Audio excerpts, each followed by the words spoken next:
Davay, əlləri yuxarı aşağı. Qardaşlar, bəlkə ancaq əllər bəs eləyər. Düz deyir də. Tuman aşağı nədir? İşlərə meylum var. Necə siz danışdın, hə? Məhəllədə həmişə elə deyirdik də. Sən harda böyümüsən? Gay barda. Ha, Baxter'ın da, işə fokuslanın. Çırt olan ki fikriniz dağılır. Hə, davay, kassetini var hamısını dol. Mən prosta hələ sift eləməmişəm. Ha, mənə dəxli yoxdur. Dünəndən kassetini var hamısını dol. Qardaş, elə yox, mən heç mağaza açılışını eləməmişəm. Yəni kassamdadım, heç nəyim yoxdur.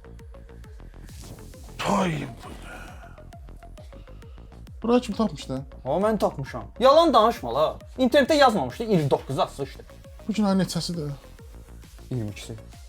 Tüpürüm sən görən işin içine. Vasifləri bomba bilirsən, özün baxardın da tarixə. Ha, danışmadıqca adımızı çəkmək olmaz. Sən nə tüpür adamsan, Ruslan? Sən də mənim adımı çəkdin də. Paxlı yala. Qardaşlar, dalaşmayın. Hə, nə qardaşı, tüpürəsən belə qardaşlığa ya.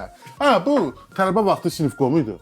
Veç imtahanın vaxtlarını səhv salırdı. Onun yine başqa adamlar gedir. Hə, öz toyunun vaxtını itirmişdi. Yatıb qalmışdı evdə. Məhəllə uşağını gətirib oturmuşdu gəlinin yanındakı, gəlin tək oturmasın. Fest toy gecəsində eləmişdi. Getməyib başqa adam gətirdi.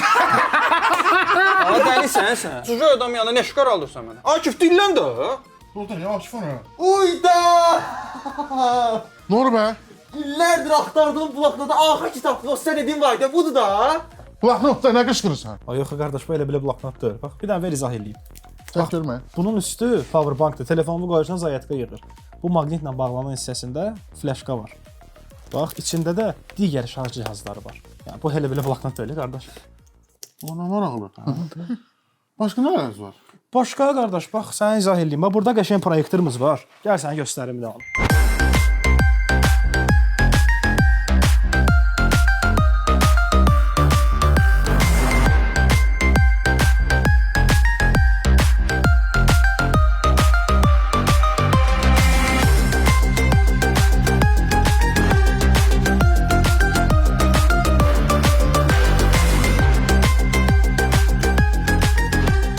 Qardaşlar, açılışa gözləyirəm hamınızı. Öpürəm.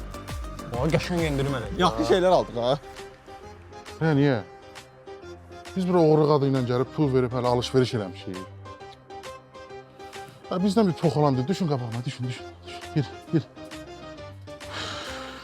Həmə bax, o dərzim ayaq çıxdı. Başa gedib oranı yarar.